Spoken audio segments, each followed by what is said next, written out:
Assalamualaikum warahmatullahi wabarakatuh. Kami dari kelompok 2 Manajemen Internasional, mata kuliah Pendidikan Kewarganegaraan akan menjelaskan tentang peran pemerintah dan masyarakat dalam menangani jalan rusak. Studi kasus Sumber Agung Kemiling Bandar Lampung. Sebelum itu, saya akan memperkenalkan anggota kami, yaitu ada Bintang Nadifa, Reli Vidi Audrey, Rea Natania, Rafa Nita Laida, M. Yuki Fairus, Khairul Anam, Muhammad Mostaf, Kristina Putri, Tiara Rizky Cahya, Salsabila, dan Zahwa Nur Aziza. Topik yang akan kami bahas yaitu latar belakang, faktor, peran dan kebijakan pemerintah, tanggapan dan langkah masyarakat, juga kerugian dari kerusakan jalan. Selanjutnya akan dilanjutkan oleh Bintang Balkis. Oke, saya akan menjelaskan, tolong slide selanjutnya. Oke, saya akan menjelaskan faktor-faktor penyebab rusaknya infrastruktur jalan. Slide selanjutnya. Yang pertama, hal ini disebabkan oleh drainase yang tidak berfungsi dengan semestinya. Lalu yang kedua, kelebihan beban tonnase kendaraan. Dan yang terakhir, tidak dilakukan perawatan secara berkala. Seperti yang sudah disebutkan oleh teman saya barusan, drainase yang tidak berfungsi dengan semestinya. Faktor jalan tanpa saluran ataupun drainase, ataupun jalan dengan drainase yang tersumbat, dapat menyebabkan air menggenang di jalan. Selain itu, Indonesia juga merupakan negara yang curah hujannya cukup tinggi, sehingga jalanan sering digenangi oleh air. Akibatnya, air merembas dan jalanan pun menjadi rusak. Yang kedua, kelebihan tonnase kendaraan. Studi kasus kali ini yaitu terjadi di beberapa ruas di Jalan Cik di Tirol, Sumber Agung, Kemiling, Bandar Lampung, Lampung. Rusaknya jalan akibat terlalu banyak kendaraan tambang yang berlalu lalang dengan muatan yang melebihi batas, yaitu 8 ton. Oleh karena itu, seharusnya pemerintah menyediakan jembatan timbang sehingga dapat menimbang truk-truk yang lewat di jalan tersebut. Yang terakhir ataupun yang ketiga yaitu tidak dilakukan perawatan secara berkala.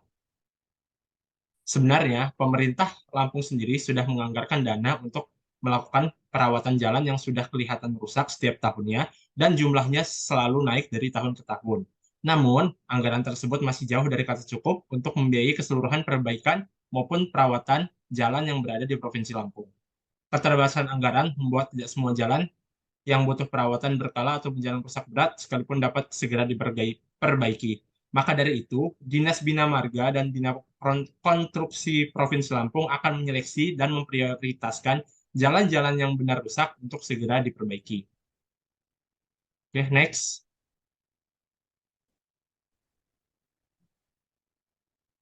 Selanjutnya, saya akan menjelaskan peran kebijakan pemerintah dalam menangani kerusakan jalan. Slide selanjutnya.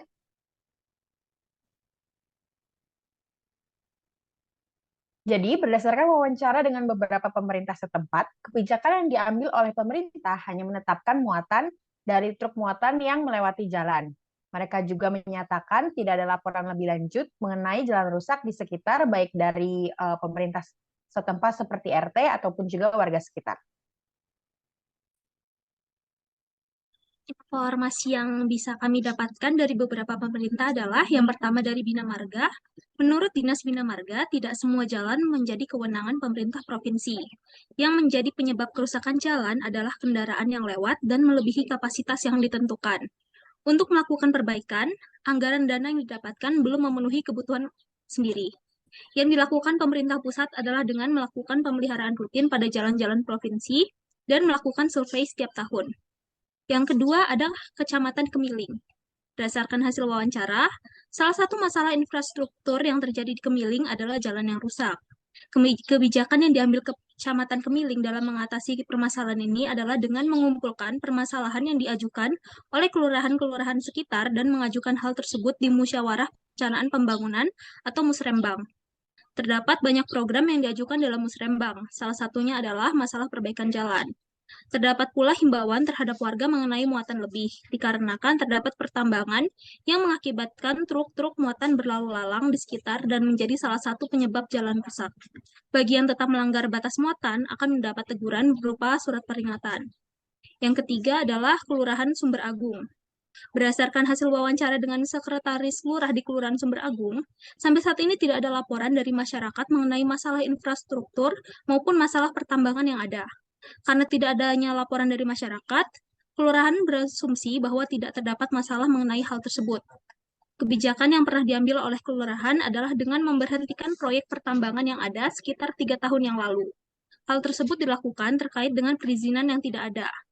Namun, sudah sekitar setahun atau 2 tahun ini, proyek tersebut dimulai kembali dengan perizinan yang sedang diurus. Sudah dilakukan penghimbauan mengenai dampak.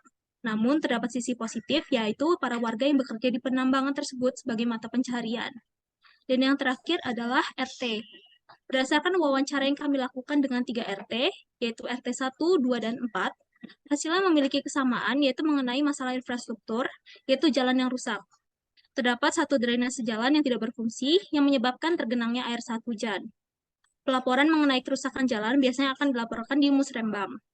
Terdapat juga beberapa program yang pernah dilakukan seperti program Jumat Bersih. Tindakan yang dapat dilakukan dalam mengatasi hal tersebut adalah dengan mengajak warga yang saling bergotong royong.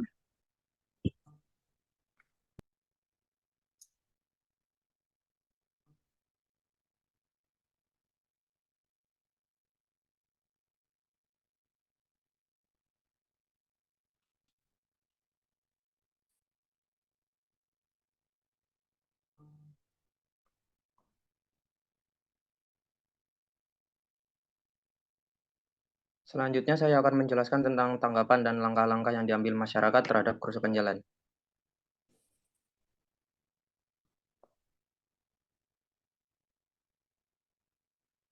Berdasarkan wawancara dengan masyarakat setempat, jalan tersebut sudah rusak sejak 5-10 tahun terakhir. Sebenarnya beberapa titik sudah diperbaiki, namun kualitas bahan yang digunakan tidak bagus, sehingga jalan kembali rusak. Masyarakat juga mengeluh atas bahayanya jalan saat musim hujan karena pada saat itu jalan akan licin, padahal jalan tersebut adalah salah satu akses menuju institusi pendidikan.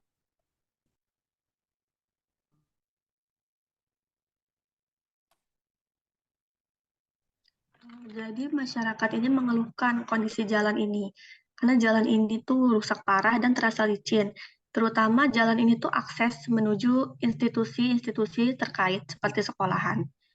Jadi masyarakat ini inisiatif mengambil langkah-langkah dengan peralatan seadanya untuk memperbaiki jalan tersebut dengan bekerja bakti. Tak jarang juga masyarakat ini mengeluarkan dana pribadi untuk memperbaiki jalan setempat. Masyarakat mengharapkan pemerintah dapat lebih merangkul dan memberikan aksi nyata mengenai keluhan yang sering disampaikan oleh rakyat. Masyarakat juga mengharapkan perbaikan jalan menjadi prioritas dalam anggaran pemerintah. Masyarakat beranggapan jalan haruslah ditingkatkan sehingga kualitas jalan harus ditingkatkan sehingga tidak terkesan asal-asalan dalam pengerjaannya dan tidak mudah untuk rusak kembali.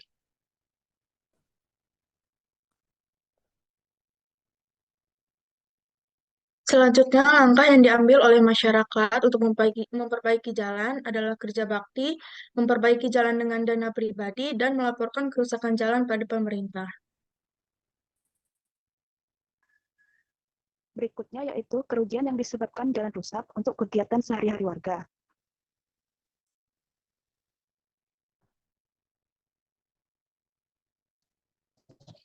Selanjutnya, saya akan menjelaskan kenapa kerugian tersebut itu jalan rusak tersebut bisa menjadikan kerugian untuk para warga. Jadi pertama-tama itu warga mengeluh mengenai jalan yang rusak, itu ketika pada musim hujan, jalan itu menjadi licin dan menghambat anak-anak untuk datang ke instansi pendidikan mereka.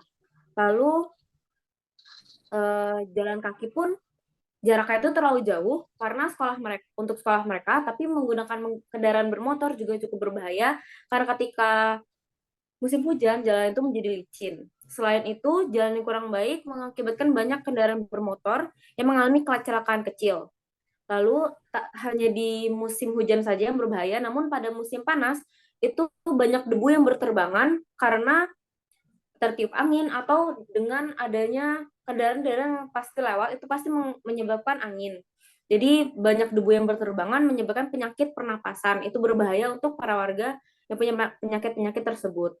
Lalu jalan yang diperbaiki hanya sebagian. Itu pun sering rusak karena penggunaan alat berat yang intensif. jalan yang diperbaiki juga oleh pemerintah setempat itu sebenarnya juga tidak keseluruhan karena jalan dibuat seperti melihat siapa penghuni rumahnya. Jadi seharusnya jalanan itu adalah sebuah fasilitas publik yang bisa dinikmati oleh semua orang, namun ternyata jalan itu seperti sebuah privilege untuk warga-warga tertentu saja.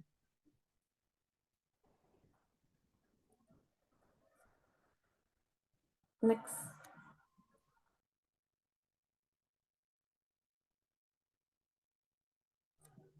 Kesimpulannya, kerusakan jalan merupakan hal yang serius dan berdampak negatif terhadap masyarakat.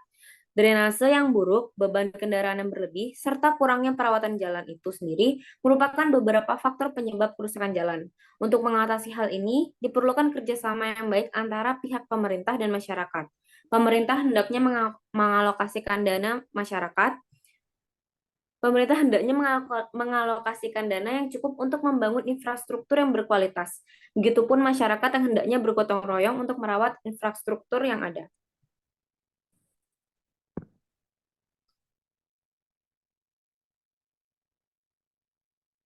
Oke, selanjutnya adalah saran untuk pemerintah. Yang pertama, pemerintah hendaknya memberlakukan pemeliharaan jalan secara berkala dan tepat waktu. Lalu yang kedua, pengalokasian anggaran yang memadai untuk perbaikan dan perawatan jalan.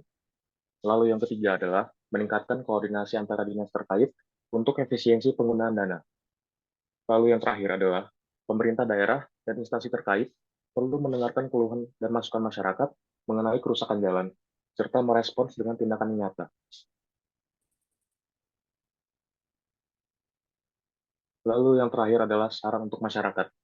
Masyarakat juga diharapkan lebih aktif melaporkan kerusakan jalan dan turut serta dalam kegiatan gotong royong untuk memperbaiki jalan yang rusak di lingkungan mereka.